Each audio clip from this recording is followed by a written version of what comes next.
다음 경기가 이제 5번째 픽6 경기 캔자스시티 칩스와 뉴잉글랜드 페이트리어츠의 경기인데 저는 이 경기에 대한 딱 한 줄 평은 디트로이트 라이언스와 그린베이 패커스의 경기 같았다. 어떤 의미죠?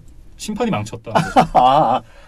전에 몇 주 전에 있었던 네. 경기. 그렇죠. 이거 뭐 좀 뭐 심판들이 올해 유난히 그런 게 많은데 아니 근데 진짜로 거의 이 정도면 눈이 없는 수준이에요.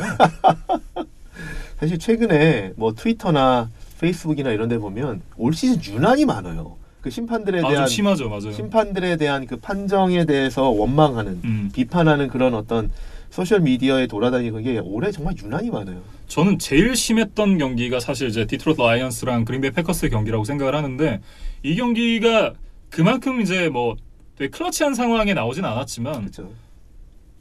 이 경기의 판정도 최악이었다.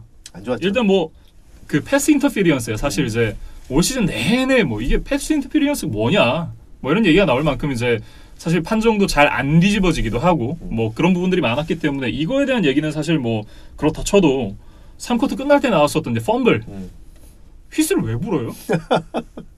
아니 사실 이제 정말 냉정하게 놓고 보면 뭐 휘슬 불 수도 있지만 이런 플레이 같은 경우는 끝까지 가서 플레이가 끝나고 나서 그때 뭐 맞아요. 보고 아니면 다시 돌리면 되는 거잖아요. 맞아요. 그러니까 어쨌든 플레이가 어떻게 결과가 나올지 모르기 때문에 네. 그냥 유지해놓고 다시 이제 리플레이를 보면 되는 건데 좀 너무 성급했죠. 사실 이게 저는 터치다운이었다고 봤거든요. 아니어도 최소 레드존. 그렇죠. 일단 터치다운 하나를 뺏겼어요.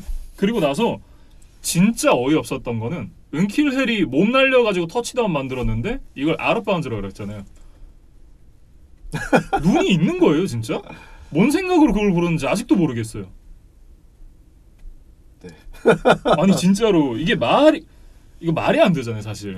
이렇게 김민준 아나운서 이렇게 분노한 거 처음 보는 것 같습니다. 아니 그러니까 못해서 지는 건 괜찮아요. 그러니까 왜냐면 선수들이 뭐 매일 잘할 수 있는 것도 아니고 그럴 거면 뭐 모든 팀들이 16승 0패를 기대를 하겠죠. 근데 그런 게 아니잖아요. 그렇죠. 한 시즌을 뭐 치러 가다 보면 뭐가 잘 안 되는 날도 있고 질 수도 있고 그런데 이게 심판이 개입해가지고 이렇게 됐다는 건 진짜 최악이에요. 그렇죠. 그러니까 사실 이제 코칭 스텝이나 선수들 입장에서 제일 억울한 게 우리 잘못으로 지지 않은 남들의 어떤 그 주관적인 판단에 의해서 패한다는 게 제일 억울하죠. 그리고 이것도 사실 모든 터치다운 플레이는 이게 다시 리뷰를 해야 되기 때문에 터치다운 해놓고 아니다 싶으면 그 리뷰를 하면 되잖아요. 근데 그거를 굳이 아웃바운드라고 공간이 이만큼이 남았어요. 발이 여기 찍혔어요. 여기가 라인이면 발이 여기 찍혔어요. 알겠습니다. 어이가 없어가지고 이걸 보는데 너무 화가 나더라고요. 근데 결국 이것 때문에 이 플레이에서 또 터치다운이 안 됐죠. 그렇죠. 참. 그러니까 예전에 명재 선배가 그런 얘기를 하신 적이 있어요. 한명재 캐스터가 캐스터와 심판의 어떤 공통점이 뭐냐. 존재감이 없어야 된다. 네. 이 경기에서 너희가 주인공이 되면 안 된다. 라는 얘기를 하신 적이 있어요. 근데 심판도 마찬가지거든요. 그렇죠. 심판이 주인공이 되면 안 돼요. 심판이 누군지 몰랐어야 정말 심판이 그 경기 판정을 잘하는 거잖아요. 있는 듯 없는 듯. 네. 그런 걸로 봤을 때 이 경기는 정말 최악의 경기였습니다. 특히나 저는 이제 팬의 입장으로서 보는 경기니까 그렇죠. 더 최악이었어요. 그 계속 이제 심판 판정 얘기라니까 조금 다른 종목이긴 하지만 지난주에 무슨 일이 있었는지 아세요? 혹시 이제 보셨는지 모르겠는데 NBA에서 네. 휴스턴 로켓스와 샌안토니오 스퍼스 경기에서 4쿼터에 이런 일이 있었는데 제임스 하든이 로켓스의 제임스 하든이 공을 이제 인터셉트를 해서 이제 상대편 림까지 가가지고 이제 덩크를 했는데 덩크를 한 것이 네트가 이렇게 돌아서 나오면서 공이 다시 튕겨져 나왔거든요. 근데 분명히 이제 네트를 통과해서 나온 거기 때문에 득점이 돼야 되는데 심판들이 그거를 안 들어가고 튕겨 나온 걸로 봐가지고 그걸 노골 판정을 했거든요. 근데 그래서 이제 어제 2점을 놓친 거죠. 그랬는데 웃긴 거는 그 당시에 로켓스가 13점인가 리드를 하고 있었어요. 4쿼터 7분 50초 정도를 남기고. 그런데 그게 이제 득점이 인정이 안 되면서 경기가 계속 진행이 됐는데 연장전 가서 더블 오버타임 가서 샌안토니오가 이겼거든요. 그러니까 로켓스가 그거에 대해서 이제 NBA에 제소를 한 거예요. 뭐라고 제소를 했냐면 이거 우리가 이겨야 되는 경기 아니냐. 왜냐하면 우리가 그때 상황을 보면 2점 차 니네가 줬으면 연장전도 안 가고 우리가 그렇죠. 정규 그 시간 안에 우리가 이기는 경기였다. 그래서 결과적으로는 뭐 NBA에서 그거에 대해서 그 거절을 했지만 NBA가 그거에 대해서 이렇게 얘기를 했었어요. 그래서 두 가지 중에 하나로 판단을 해줄게. 하나는 그냥 니네가 이긴 걸로 하거나 하나는 그 골을 인정하고 그때부터 경기 다시 시작. 재경기. 4쿼터 7분 50초 남은 상황부터 재경기. 이렇게 하자라고 했었는데 비난의 여론이 일었고 그에 대해서 이제 그냥 아니야 원래 판정대로라고 했는데 저는 그 얘기를 듣고 정말 어이가 없었어요. 그러니까 심판이 오심을 할 수도 있어요. 인간이니까. 근데 그거에 대해서 리그가 그래 니네가 이긴 걸로 쳐줄게. 내지는 그거 득점 인정하고 7분 50초부터 재경기. 이거는 정말 말도 안 되는 판단입니다. 그것만으로 졌다고 할 수가 없잖아요. 그 뒤에 시간이 얼마나 있었는데 7분 50초 동안 경기가 진행이 됐고 로켓스가 13점이나 리드를 하고 있었고 더블 오버타임까지 갔고 그 이후의 상황이 얼마가 진행이 됐는데 그 뒤에 일어난 일을 다 무시하고 승리를 로켓스한테 준다. 그건 말이 안 되죠. 말도 안 되죠. 그리고 그 다음부터 재경기를 한다? 그것도 말이 안 되죠. 그거는 선수, 팬 모두에 대한 모독이에요. 그렇죠. 근데 이제 다행히 판정을 그렇게 안 내렸어요. 근데 이제 그 얘기를 듣고 정말 와 이거 정말 어이없는 판단이다 라고 생각을 했었는데 근데 이제 그게 그런 거예요. 올 시즌 유난히 뭐 풋볼이던 농구던 유난히 오심이 많아요. 빨리 사실 AI 도입하자. 어쨌든 이게 제가 이렇게 얘기를 해서 이제 뭐 칩스 팬분들은 굉장히 좀 서운하실 수도 있겠지만 그 칩스가 질 경기였다라는 얘기를 하는 게 아니거든요. 그렇죠. 왜냐하면 사실 이게 정말 끝까지 가서 더 재밌고 그러니까 저도 뭐 패치가 지는 건 괜찮아요. 저도 되는데 납득할 수 있을 만큼의 어떤 그런 범위 내에 있는 경기여야 된다라는 거죠. 그렇죠. 그리고 어쨌든 뭐 팬들 입장에서도 진짜 이게 심판 때문에 졌다 그러는 게 제일 속상하죠. 너무 열받더라고요. 작년도 지금 생각하니까 또 열받았어요. 작년도 세인츠 같은. 그러니까 세인츠 팬분들은 작년에 얼마나 화가 많이 나셨겠어요. 그 경기의 그 중요성을 봤을 때. 그러니까요. 그러니까 미국에서 총 안 맞은 게 다행일 수도 있어요. 어떻게 보면. 그렇죠. 그러니까 특히나 세인츠 팬들이 또 열정적이기로 둘째가라면 서러운 팬들이잖아요. 뉴올리언스 팬들이 그렇죠. 네. 거기도 워낙 또 극성 팬들이 많으니까. 뭐 어찌됐든 뭐 그러면서 이제 뉴잉글랜드 페이트리어츠는 홈에서 이제 22연승 기록이 마감이 됐어요. 그렇죠. 이제 그 연승 기록이 깨지기도 했는데 저는 사실 이제 이 경기를 보면서 무슨 생각이 들었냐면 우리가 사실 이제 저희가 이제 올 시즌에 계속 이제 올어바울 NFL 운영을 하면서 시즌 초반에 이 얘기를 정말 수도 없이 했는데 페이트리어츠 수비 역대급이다. 어떻게 이렇게까지 수비를 잘하느냐. 이런 수비가 또 나올 수 있겠느냐라는 얘기 정말 많이 했었잖아요. 근데 최근 몇 주 동안에는 저희가 이제 멘트가 바뀌었죠. 정말 공격 못한다. 어떻게 이렇게 공격이 무기력하냐. 근데 이제 저는 이런 말씀을 좀 드리고 싶어서 그래요. 이게 그 풋볼이 한 시즌에 16경기밖에 안 하기 때문에 상당히 시즌이 짧은 것처럼 느껴지지만 절대 짧지가 않아요. 이 16경기라는 게 한 시즌이 4, 5개월에 걸쳐서 이루어지는 거잖아요. 그 시간이 경기 수가 적을 뿐이지 야구처럼 그 기간이 상당히 반년에 걸쳐서 치러지는 종목이기 때문에 시즌이 상당히 길다. 근데 그 안에서 한 시즌을 치르면서 어느 팀이나 전력이 변화한다. 그래서 다 롤러코스터를 타게 마련이거든요. 그렇기 때문에 페이트리어츠 수비가 시즌 초에 정말 역대급이라고 해서 끝까지 그렇게 가는 경우 거의 없어요. 그리고 지금 페이트리어츠 공격이 지금 몇 주 동안 정말 안 좋지만 저는 이것도 지속될 것 같지는 않아요. 그게 그래서 이제 저는 이제 말씀드리고 싶은 거는 지금 뭐 제가 뭐 페이트리어츠 팬은 아니지만 페이트리어츠를 지금 절대 얕봐서는 안 된다.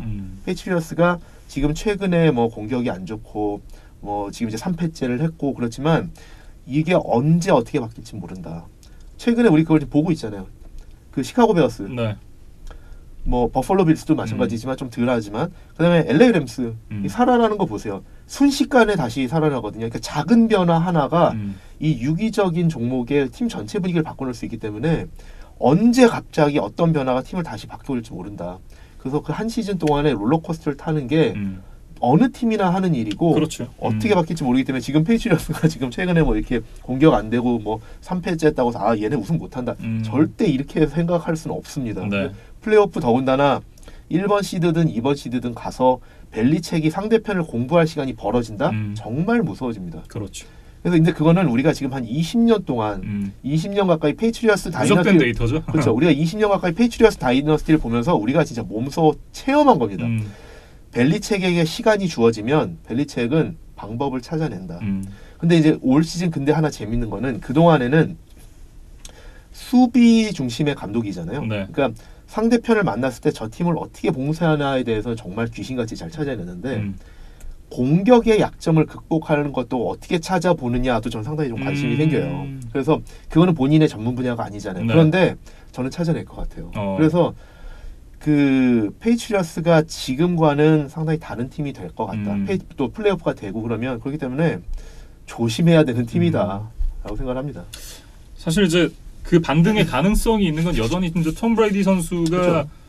뭐 수치상으로는 그렇진 않은데 어쨌든 여전히 좋은 이 패스를 할 수 있는 선수이기 때문에 사실 이제 요즘 뭐 지난주에도 말씀을 드렸지만 미첼 트루비스키 선수와도 뭐 비교가 될 만큼 뭐 스탯상으로는 안 좋은 퍼포먼스를 보였던 톰 브레이디 선수였거든요. 몇 주 동안. 네. 근데 제가 그걸 반박할 만한 자료를 잠깐 찾아왔어요. 그러니까 보니까 현재 32개 팀 중에 패스드랍이 뉴잉글랜드 페이트리어츠가 1등이에요. 그 중에 개인 순위로 따져도 줄리언 에들만이 10개, 전체 1위.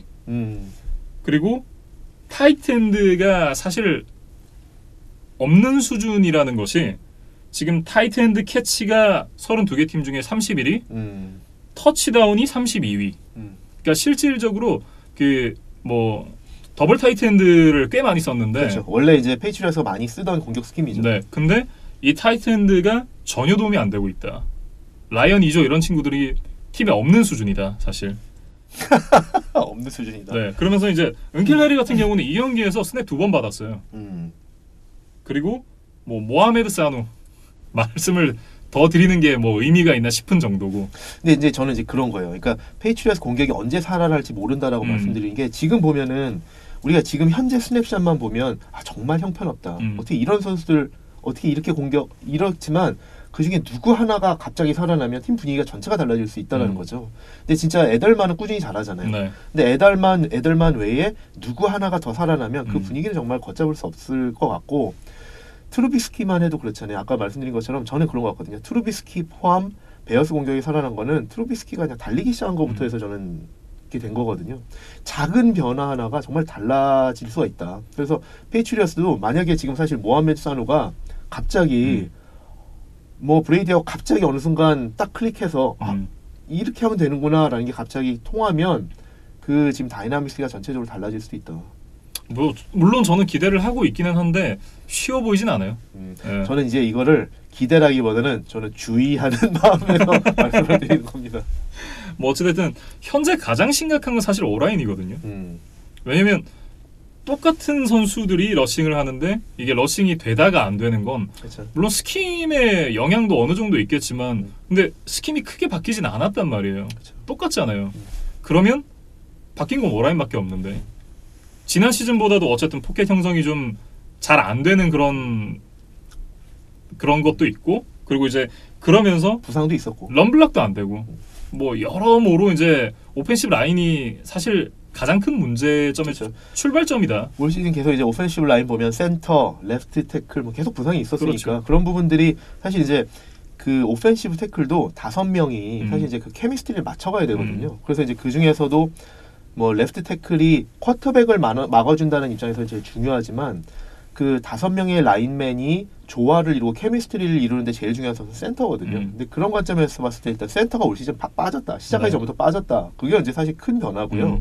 카우보이스 작년에 트래비스 프리즈 빠지니까 또 그렇죠. 네. 근데 센터 정말 중요하다. 자꾸 카우보이스 얘기해서 죄송한데 어쨌든 예를 들어드리기 위해서. 근데 페이트리어스도 올해 센터가 빠졌다. 네. 그리고 또 보면 레프트 태클이 빠졌다가 복귀한 지 얼마 안 됐잖아요. 근데 이런 부분들이 경기를 여러 차례 치르면서 케미스트리가 손발을 맞춰가면서 케미스트리가 좋아지는 건데 지금 아직까지 그런 기회가 별로 없었다라는 것이 뭐 중요한 변수가 되는 거죠.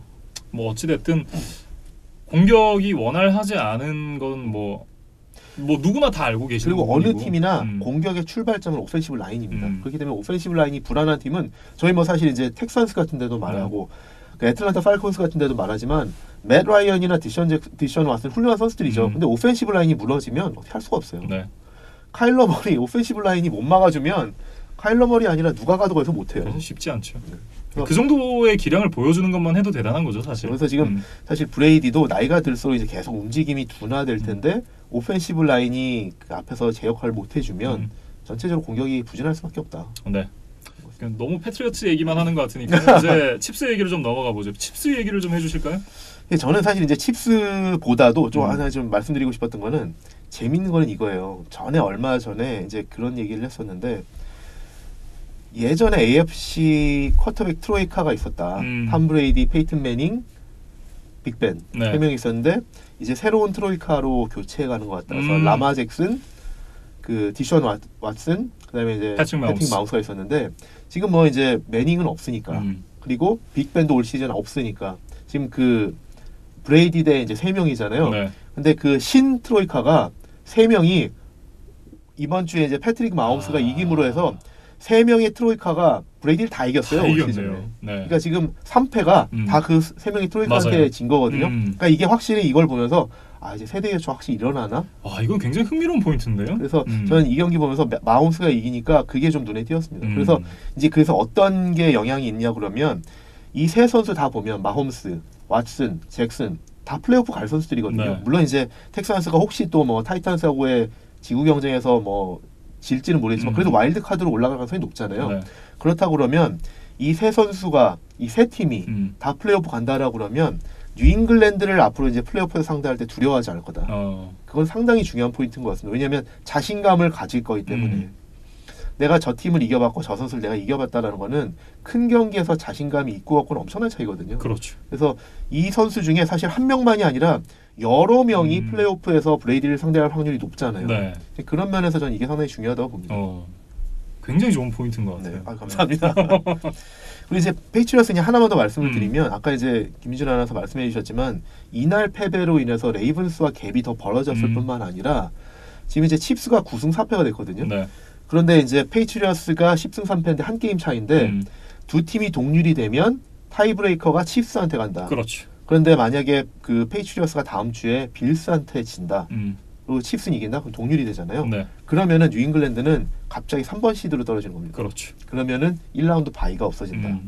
그렇기 때문에 뭐 아까 뭐 말씀드렸던 것처럼 마홈스가 됐던 뭐 라마 잭슨이 됐던 홈에서 브레이디를 상대할 가능성도 있어진다. 네. 그리고 퍼스트 라운드 바이가 없는 뉴잉글랜드 그렇죠. 페이트리어츠와 탐 브레이디는 까다롭고 무서운 상대가 아니에요. 그게 통계에 잘 나와 있습니다. 네. 그래서 확실히 그 홈에서 하고 안 하고 또 1라운드 바이가 있고 없고는 큰 차이다. 네. 뭐 어찌됐든 이제 칩스가 이 경기를 승리로 가져가면서 4년 연속 지구 우승을 확정을 지었습니다. 네. 이게 결국은 지구 우승에 머무를 팀이 아니잖아요. 이 팀은. 그거를 노리고 지금 경기를 하는 팀이 아니기 때문에 그리고 더군다나 이제 어차피 원래 시즌 시작할 때부터 저희가 이제 말씀드렸던 거는 결국에는 칩스와 페이트리어스의 그 2강전이 되지 않겠느냐라고 얘기를 했었는데 두 팀이 정규 시즌에 한번 붙는다. 네. 거기서 누가 이기느냐가 홈필드 어드밴티지나 플레이오프 갔을 때 상당히 이제 중요한 변수를 작용할 거다라고 했는데 이 경기에서 어제는 칩스가 이겼습니다. 네. 그리고 그 전에 이제 레이븐스가 갑툭튀 해가지고 지금 1번 시드를 차지하고 있죠. 그렇죠. 네. 그래서 뭐 사실 올 플레이오프 상당히 재밌을 것 같습니다. 네. 사실 이제 시즌 전의 예상들이 시즌 끝날 때 이게 현실화되는 경우는 그렇게 많지는 않은 것 같아요. 많지 않죠. 그러니까 이렇게 말씀을 드리면 어떨까 싶어요. 저는 이제 항상 NFL에 대해서 말씀을 드리는 게 다른 리그와 달리 상당히 평준화가 된 리그다. 근데 NFL이 인기 있는 비결 중에 하나거든요. 그렇죠. 평준화가 돼서 계속 리그가 어느 팀이 우승하고 플레이오프 갈지가 모르는 리그가 되기 때문에 모든 팀의 팬베이스들이 시즌 초반에 다 희망을 갖고 있다. 사실 야구 같은 거 보면 뉴욕, 보스턴 거기는 빅마켓들이 좀 캐리를 하는 느낌이잖아요. 그러면서 뭐 우승팀들이 사실 거의 뭐 시즌 초에 거의 그대로 가잖아요. 근데 NFL은 그게 계속 바뀐다. 근데 그래서 이런 것 같아요. 상당히 이제 어쨌든 평준화가 돼 있기 때문에 아주 극단적으로 잘하는 팀 몇 팀 내지는 아주 극단적으로 못하는 팀 몇 팀, 이 상위, 하위 이렇게 그 아웃라이어들 몇 개 팀을 빼면은 중간에 다 밀집해 있거든요. 근데 여기에서 누가 운이 조금 좋으냐, 누가 부상이 좀 많으냐에 따라서 기본적으로 8승 8패를 할 만한 팀들이 조금 운이 좋으면 10승 6패, 11승 5패가 되는 거고 조금 운이 없고 부상이 많고 그러면 6승 10패, 뭐 7승 9패 이렇게 되는 거예요. 네. 그렇기 때문에 뭐 우리가 예상대로 가지 않는다. 이게 사실 어떻게 보면 너무 당연한 얘기예요. 그렇죠. 운이 어떻게 될 거고 부상이 어떻게 될 거고 이건 예측하기가 어렵습니다. 그래서 작년에 10승 6패를 했으니까 얘네가 올해도 잘할 거다. 이거는 전혀 그거는 맞을 가능성이 사실 높지가 않아요. 그러니까 기본적으로 8승 8패라고 봐야 되고 네. 얘네가 작년에 운이 좋아서 한 2경기 더 해서 10승 6패가 됐는데 올 시즌에는 운이 좀 더 안 좋다. 누구 중요한 선수 부상당했다. 그러면 진짜 그 8승 8패가 6승 10패가 될 수 있는 거죠. 그렇기 때문에 이 리그가 정말 평준화가 잘 돼 있어서 어떻게 갈지 예상하기가 정말 어렵다. 네. 그래서 저희 올해 뭐 예상한 거 많이 틀리잖아요. 또 뭐 이거 변명이 아니고요. 네. 이 NFL이 인기 있는 비결이다라고 말씀드린 겁니다. 네. 어쨌든 이제 패트리어츠와 칩스에 대한 얘기는 여기에서 정리를 좀 해보도록 하겠습니다. 이제 마지막 픽6 경기로 넘어가 보겠습니다. 시애틀 시옥스와 LA 램스가 경기를 가졌었는데요. 의외로 박빙일 것 같았던 경기가 LA 램스 일방적인 경기로 끝났습니다. 근데 LA 램스가 보면 못하던 때도 보면, 그러니까 뭐 작년에 슈퍼볼 가고 올해도 뭐 우승 후보였던 이런 해 말고 그냥 쭉 못하던 해 있잖아요. 그런 때도 보면 시옥스한테는 상당히 잘했었어요. 그러니까 이 두 팀 간의 어떤 그 대결에서 묘하게 시옥스한테는 좀 어려운 매첩이 됐던 경우들이 많은데 네. 올 초에도 시옥스를 상대로 했을 때 필드골 미스로 패했었거든요. 마지막에 이제 필드골 미스로 패했었는데 그래서 두 팀 간의 대결은 이제 박빙의 대결 그런 경우가 많은데 이번 경기는 또 램스가 오히려 압도적으로 이겼죠. 네. 근데 램스가 사실 경기 초반부터 공격, 수비 양면에서 상당히 압도적으로 이제 경기를 주도권을 가져가면서 승리했는데 이 경기만이 아니라 전주부터 해서 램스가 최근에 갑자기 또 살아나고 있어요. 네. 그래서 베어스도 앞서서 말씀드린 것처럼 갑자기 살아났는데 저는 이제 베어스의 그 살아난 요인은 트루비스키가 달리기 시작하면서 달라졌다라고 말씀드렸고 램스도 왜 이렇게 달라졌을까라는 걸 생각을 해보면 램스는 이제 두 가지 요인이 있는 것 같아요. 첫 번째로는 숀 맥베이가 지금 계속 이제 공격이 안 되던 팀을 보면서 우리가 작년에 어떻게 해서 잘했었지? 우리가 작년에 어떻게 슈퍼볼까지 갔지? 했던 그 성공 방정식을 다시 도입하기 시작한 것 같아요. 근데 그게 뭐냐면 저희가 올 시즌 계속 말했던 타드 걸리 중심의 러싱 공격이 구심점이 돼야 된다. 네. 근데 보면 타드 걸리가 잘 못해주고 있잖아요. 그런데도 보면은 최근 두 경기에 보면 타드 걸리한테 계속 공을 주고 있어요. 그러니까 어쨌든 계속 타드 걸리가 러싱 공격을 하게끔 계속 만들어서 초반에 잘 러싱이 안 되더라도 계속 꾸준히 공을 주면서 기회를 만들어주고 20번 가까이 공을 계속 주고 있거든요. 그러면서 러싱할 기회를 만들어주고 있는데 그 전에 카디널스하고 있었나요? 카디널스하고 할 때는 일단은 숏 패싱 게임으로 먼저 수비를 좀 벌려놓은 다음에 걸리를 이제 풀어놨고요. 이 경기에서는 러싱부터 시작을 했거든요. 러싱부터 하면서 타드 걸리를 어떻게 지원해줬냐면 작년에 또 하나 램스 공격이 잘 됐던 요인 중에 하나는 다양한 변칙 플레이. 그래서 타드 걸리 러싱을 하고 그다음에 다양한 젯 스윕, 여러 숏 패싱 게임 이런 거를 많이 했었거든요. 리버스라든지. 네. 근데 이런 것들로 통해서 계속 이제 그 타드 걸리의 러싱 공격을 계속 지원을 해줬다. 그래서 타드 걸리가 어쨌든 계속 경기력이 나오게끔 계속 유도해줬다라는 게 상당히 중요하다고 봅니다. 그래서 결국에는 그게 러싱이 조금씩 풀리면서 제럴드 거프가 조금씩 이제 편하게 공격할 수 있는 네. 그런 것들이 되더라. 그래서 러싱 공격이 되면 아무래도 제일 중요한 거는 서든 롱이 서든 숏이 된다. 그렇게 되면 제럴드 거프도 훨씬 공격하기가 편해지고 네. 숏 패싱 게임으로 풀어갈 수도 있고 이런 것들이 이제 유기적으로 잘 풀려나가는 그런 효과가 있기 때문에 그런 예전에 잘했던 작년에 잘 풀렸던 그런 어떤 성공 방정식을 지속적으로 인내심을 가지고 추진했다. 근데 그게 먹히고 있다라는 거고 그리고 더 중요한 거는 그렇게 인내심을 가지고 계속 타드 걸리한테 공을 줄 수 있는 요인이 뭘까? 사실 계속 공을 줬다가 안 되면 그냥 막히는 거잖아요. 네.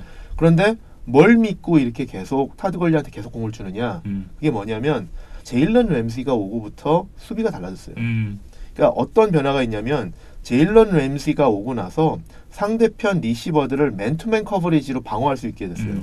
그렇게 되면서 아웃사이드 리시버들은 램시를 기반으로 해서 어쨌든 이제 넘버원 리시버들을 이제 막아버리고 근데 다른 리시버들도 좀 이렇게 맨투맨 커버리지로 막고 나머지 선수들을 한두 명을 더 블리츠를 보내는 거죠. 그러면서 패스러시가 강화되면서 상대편에게 패스러시를 압박을 많이 가하고 있다. 그게 상당히 지금 달라지고 있거든요. 그래서 네. 최근 두 경기에서 램스가 지금 압도적으로 승리를 했는데 카디널스 그다음에 지금 이제 시옥스를 상대로 상당히 쉽게 승리를 했거든요. 근데 두 경기에서 공통적으로 그 램스가 잘한 게 패스러시. 네. 이 두 경기에서만 색을 11개를 했어요. 저번 주에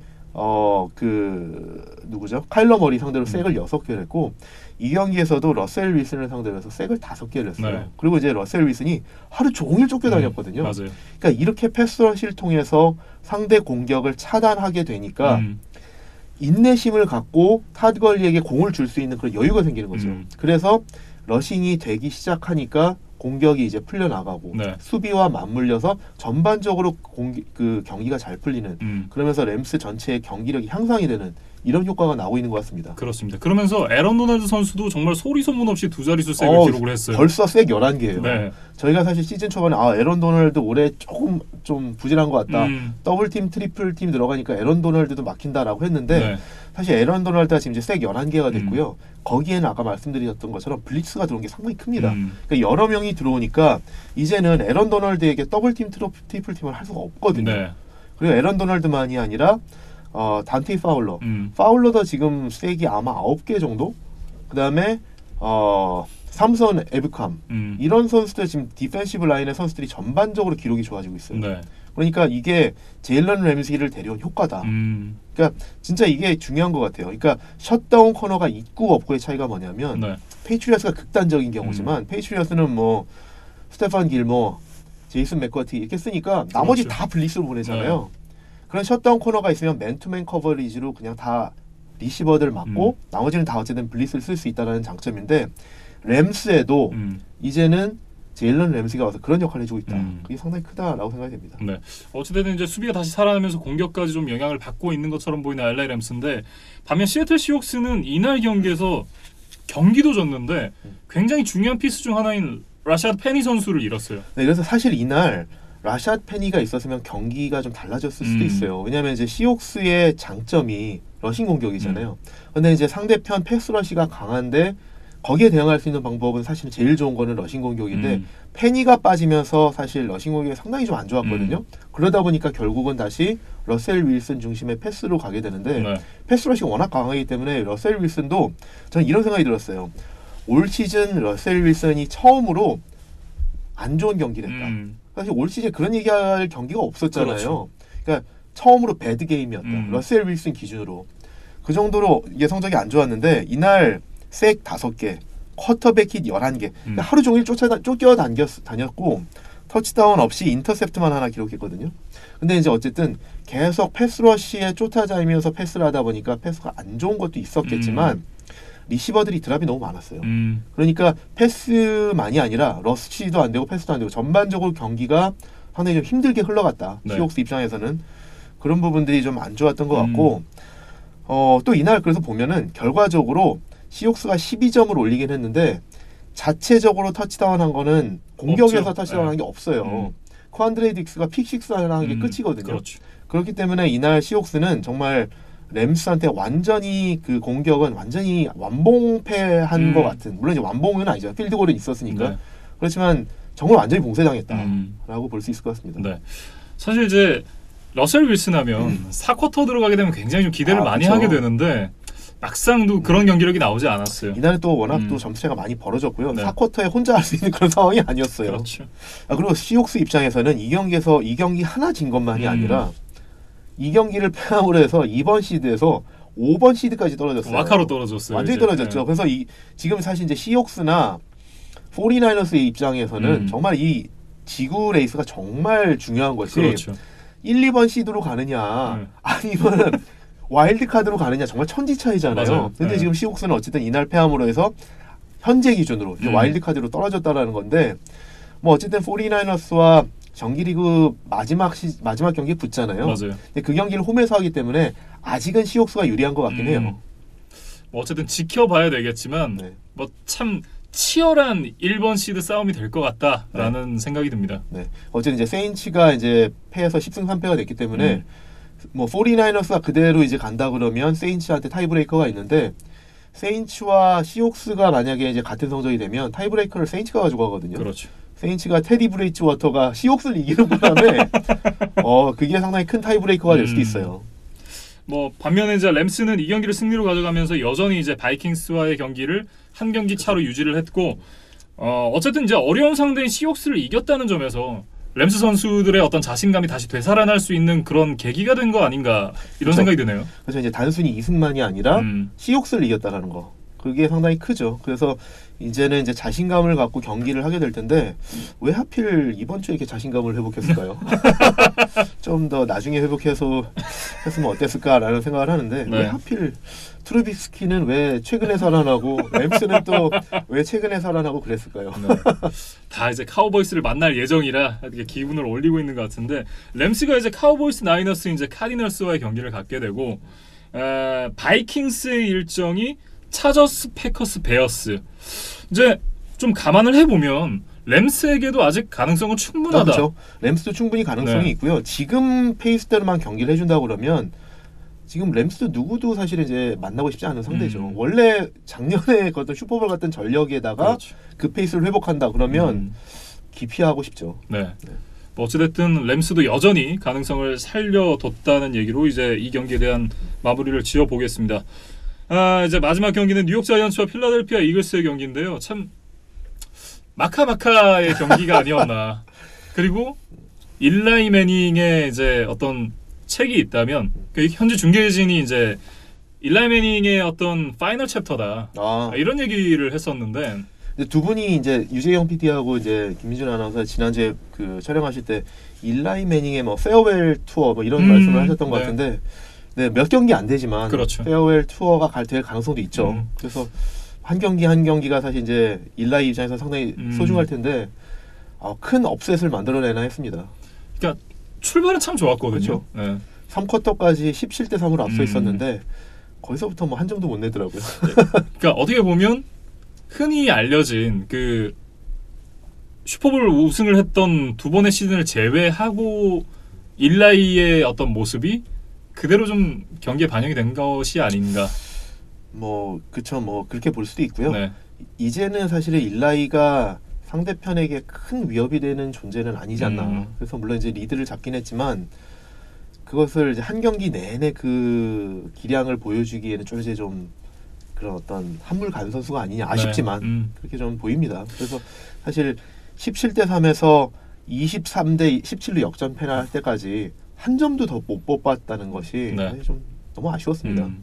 그러면서 이제 일라이 매닝의 이제 통산 승률이 정확히 5할이었거든요. 네. 5할 승률이 무너졌어요. 그렇죠. 뭐 일라이가 뭐 바로 은퇴할 것 같지는 않아요. 사실 이제 모르겠어요. 은퇴 결정을 할 수도 있죠. 근데 저는 사실 일라이가 뉴욕이 아니라 다른 팀에서 한두 해 정도 더 뛰지 않을까라는 생각도 하거든요. 그렇군요. 근데 그렇게 되면 또 어떻게 될지 모르죠. 그럼 이제 5할은 뭐 깨질 가능성이 높은데. 네. 이미 깨졌어요. 네, 뭐. 근데 뭐 다음 주에 또 이길 수도 있는 거잖아요. 이건 모르는 거지만 다음 주에 또 마이애미랑 하거든요. 그렇기 때문에 그렇군요. 네. 어떻게 될지 모르는데 그리고 이제 다시 어디랑 하죠? 필라델피아랑 다시 하나 뭐 그렇죠. 그래서 이제 뭐 모르는데 뭐 하여튼 일라이가 저는 어떤 결정을 할지는 두고 봐야겠지만 저는 그래도 한두 해 정도를 더 뛰지 않을까라는 생각을 하고 특히 형의 영향도 있을 거예요. 페이튼 매닝도 전성기 지난 다음에 다른 데 가서 우승까지 했잖아요. 근데 사실 이렇게 얘기하면 미안하지만 페이튼과 일라이는 비교하기 좀 그렇죠.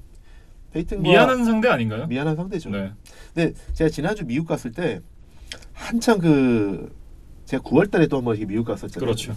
그때와 이번에 사실 공통점이 있는데 제가 9월에 미국 갔을 때 일라이가 이제 데니얼 존스로 교체가 되던 때였고 이번에 갔을 때는 그러네요. 이번에는 데니얼 존스가 부상으로 이제 안 나오면서 일라이로 다시 교체가 되던 그 타이밍이었거든요. 그래서 공통적으로 뉴욕의 쿼터백 체인지가 일어나던 때였는데 그때도 그랬고 이번에도 그랬고 가니까 많은 스포츠 토크쇼에서 주제가 뭐였냐면 논란의 주제가 뭐였냐면 일라이가 홀로페이머냐 아니냐 이거에 대한 얘기 정말 많이 하더라고요. 근데 이제 일라이가 홀로페이머다라고 주장하는 사람들은 반지 2개를 가진 쿼터백이 홀로페임에 안 들어가는 건 말이 안 된다.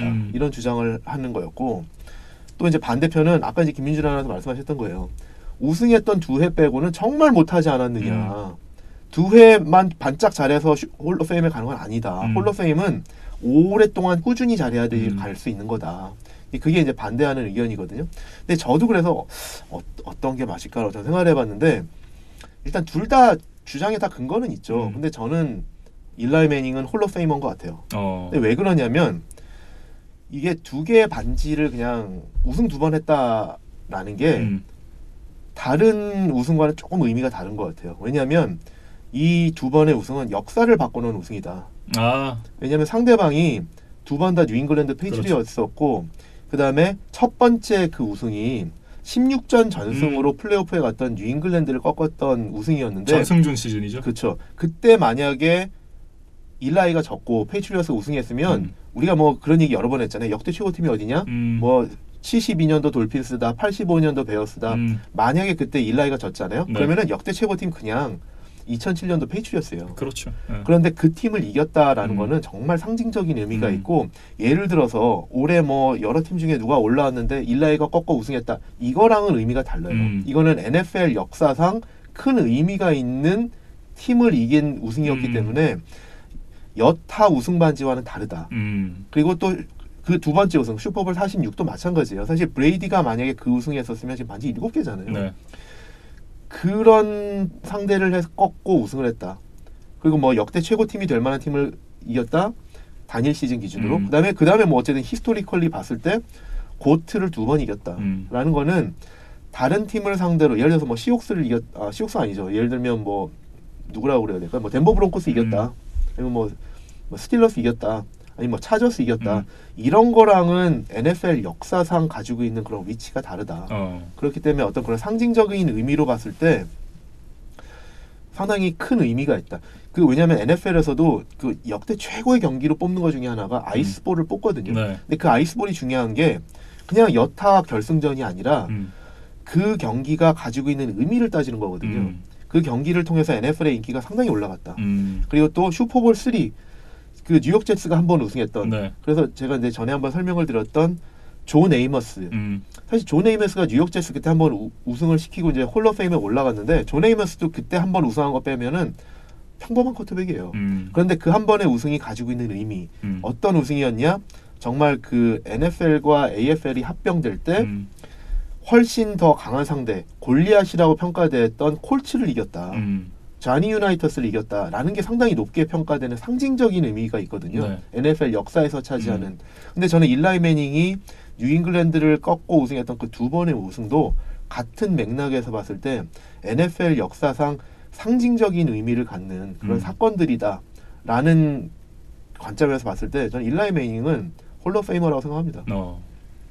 고견 잘 들었습니다. 사실 이제 저는 일라이 매닝 선수가 한창 전성기일 때 이제 풋볼을 보지 않았었기 때문에 이거에 대한 평가를 내릴 수 있는 사람이 아니라고 저는 생각을 해요. 네. 최근에 일라이 매닝만 보신 분들은 사실 좀 우스운 모습들을 많이 보셨기 때문에 일라이 매닝에 대한 좀 안 좋은 모습들만 보셨는데 그 일라이 매닝이 전성기 때 특히 이제 2번 우승할 때 그 클러치한 플레이는 정말 대단했어요. 그러니까 저도 이제 소문으로만 들었었는데 그 시즌 한정에서는 정말 굉장했다라고들 얘기를 많이 하더라고요. 그리고 페이트리엇을 2번 꺾은 것도 의미가 있지만 그 전 경기들 램보 가서 패커스를 2번 꺾은 것도 상당히 대단한 거예요. 네. 그런 것들도 봤을 때 어쨌든 저는 2번 우승이 다른 여타 2번 우승과 좀 의미가 다르다. 네. 그렇기 때문에 그걸 일궈낸 일라이 매닝은 저는 홀 오브 페이머다라고 좀 말씀드리겠습니다. 그리고 어쨌든 반지도 2개다. 그렇죠. 네. 그 상징성이 있는 반지 2개다. 네.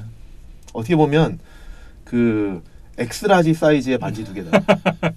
홀 오브 페임은 가겠지만 홀 오브 페임에 가는 쿼터백들 중에는 정말 이 몇 안 되는 5할 미만의 승률을 가진 쿼터백이 되겠다라는 생각이 드는데요. 그렇죠. 근데 이제 유일하진 않아요. 왜냐하면 아까 말씀드렸던 뉴욕 제츠 쿼터백 슈퍼볼 3를 우승했던 존 에이머스도 승률이 5할이 안 되고 예전에 이제 필라델피아 이글스와 워싱턴 레드스킨스에서 뛰었던 써니 저건슨 이 두 선수도 승률이 5할이 안 돼요. 그렇기 때문에 일라이 매닝이 뭐 유일한 건 아니고요. 그렇다고 이제 또 5할이 안 된다고 홀 오브 페임에 못 간다 이것도 아니죠. 그렇기 때문에 저는 설리가 있군요. 그렇죠. 그래서 저는 일라이 매닝은 홀 오브 페이머라고 생각합니다. 네. 어쨌든 이제 기승전 일라이 매닝은 홀 오브 페임이다. 제가 그렇다고 해서 일라이 매닝 팬은 아닌데 네. 뭐 참 일라이 매닝이 오래 뛰어줘야 사실은 이제 카우보이스 입장에서는 더 좋은데. 어쨌든 그렇습니다. 근데 객관적으로 평가했을 때 홀 오브 페임에 가는 게 맞다. 네. 그럼 이제 한 줄 평을 한번 들어볼까요? 역시 이제 일라이 매닝 테마에 맞춰서 저는 자이언츠에 대해서 뭐라고 썼냐면 일라이 매닝이 또 한 번 전체 1순위 픽을 팀에 안겨줄까? 근데 왜냐하면 일라이 매닝이 전체 1순위로 뉴욕 자이언츠 같은 선수잖아요. 그렇죠. 물론 이제 트레이드로 갔죠. 트레이드는 했지만 근데 전체 1순위 픽이잖아요. 근데 지금 일라이 매닝이 지금 뛰면서 자이언츠가 계속 진다 그러면 자이언츠가 지금 전체 1순위 픽도 노릴 수 있는 상황이거든요. 그렇죠. 한 경기 차이잖아요. 벵걸스하고 한 경기 차이잖아요. 그러면은 일라이 매닝이 계속 못해서 지면 또 몰라요. 벵걸스가 또 이기고 자이언츠 계속 지고 그러면 그렇기 때문에 일라이 매닝이 또 한 번 전체 1순위 픽을 팀에 안겨줄까? 이렇게 한번 적어봤습니다. 네. 이글스 같은 경우에는 저 이제 시즌 턴어라운드 계기가 될까? 이렇게 적어봤는데 이글스가 사실 이번 시즌 2경기 전까지 계속 너무 안 좋잖아요. 뭐 사실 2경기도 잘해서 이긴 건 아니에요. 어떻게 보면 이김을 당했죠. 네. 서로 안 이기려고 하다가 네가 이겨 내가 이겨 하다가 네가 가라 하와이 뭐 이런 거죠. 그렇죠. 근데 이제 어쨌든 2경기에서 이겼다라는 게 팀 입장에서 봤을 때 정말 졌어야 될 경기를 사실 졌어야 될 경기예요. 그럼요. 근데 이런 경기를 이겼다라고 그러면 이게 어떻게 보면 팀의 사기 회복에 좀 도움이 될 수 있다. 그래서 어떻게 보면 이제 그 팀들이 사실 뭐 예상치 못했던 상황에서 극적인 승리를 하면서 이렇게 모멘텀이 살아나는 경우들이 있잖아요. 근데 시즌 막판에 특히 지금 이제 플레이오프 레이스를 뭐 제일 약한 조지만 제일 약한 조에서 지금 지구 1위를 경쟁을 펼치는 상황에서 이 승리 하나가 혹시 새로운 모멘텀을 빌딩할 수 있는 그런 승리가 될 수 있지 않을까라는 생각을 해봅니다. 또 그 부분을 가장 경계하시겠네요. 뭐 원하는 건 아니고요. 네. 뭐 어쨌든 이제 자이언츠와 이글스에 대한 얘기를 이렇게 맞춰보겠습니다. 이렇게 이제 이번 주에 있었던 16경기에 대해서 좀 살펴봤는데요. 참 이제 플레이오프가 점점 더 가까워질수록 여러 팀들의 어떤 갖고 있는 생각이 다 다른 것도 확인을 할 수가 있고 또 컨텐더 팀들끼리의 경기는 그만큼 또 보는 재미가 있어지는 것 같아요. 그렇죠. 이제 막판 플레이오프 레이스를 보는 이제 재미죠. 그래서 이제 강팀들 간에 이제 플레이오프 시드 경쟁을 벌이는 팀들 간의 경기는 정말 박 터지는 경기가 될 거고요.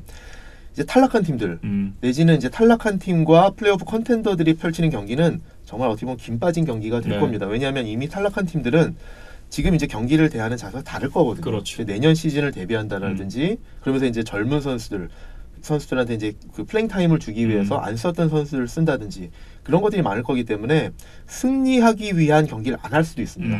그리고 그런 팀을 상대하는 플레이오프 컨텐더는 상당히 운이 좋은 거죠. 그렇죠. 그래서 그런 경기들은 조금 이렇게 후반부에는 조금 이렇게 재미는 없을 가능성이 높다.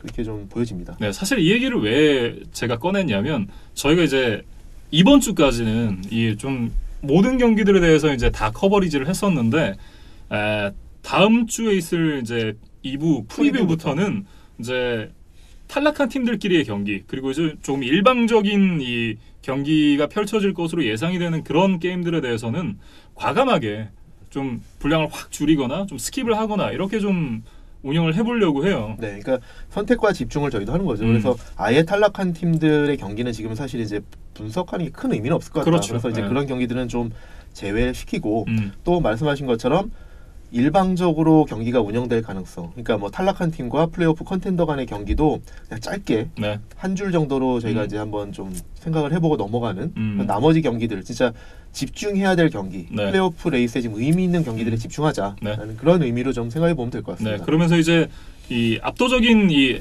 뭐 압승을 할 것 같은 경기는 좀 이 경우의 수 정도만 확인을 해보는 그런 정도로 해보면 될 것 같습니다.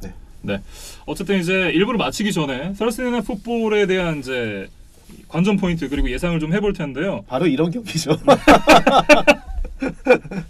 뉴욕 제츠와 이제 볼티모어 레이븐스가 맞대결을 펼치게 되겠습니다. 레이븐스가 이제 지난 빌스와의 경기를 승리로 가져가면서 9연승 그리고 이제 2년 연속 플레이오프 진출을 확정을 지었는데요. 참 이 경기를 이제 무승부만 해도 AFC 북부지구 우승을 확정짓게 되는 그런 경기예요. 그렇죠. 근데 이제 뭐 무승부가 될 것 같지는 않고요. 그래서 저는 이 경기 그냥 한 줄로 그냥 간단히 좀 승부를 예측해 보면 그냥 한마디로 표현하면 이 경기는 모순입니다. 모순이라는 게 이제 여러 가지 의미가 있는데 일단은 창과 방패의 대결이다. 진짜 그 뜻 그대로. 그래서 뉴욕 제츠가 리그 2위의 러싱 디펜스. 저희가 뭐 몇 차례 얘기했지만 러싱 디펜스는 상당히 강하다. 그런데 만나는 상대는 리그 1위의 러싱 공격.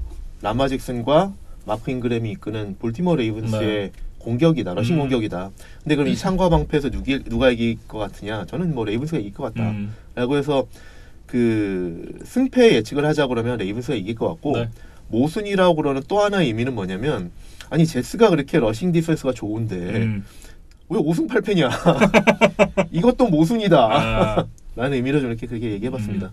저도 당연히 이제 레이븐스의 승리를 예상을 하고 있고 워낙 제츠에 지금 부상자가 너무 많거든요. 그렇죠. 네, 그러면서 이제 주전 선수들이 뭐 대거 빠져 있는 상황이기도 하고 이미 올 시즌 뭐 제츠 입장에서는 뭐 물 건너간 시즌이기 때문에 네. 레이븐스하고 이렇게 경기가 제츠에게 큰 의미는 없지 않을까 생각을 해봅니다. 네.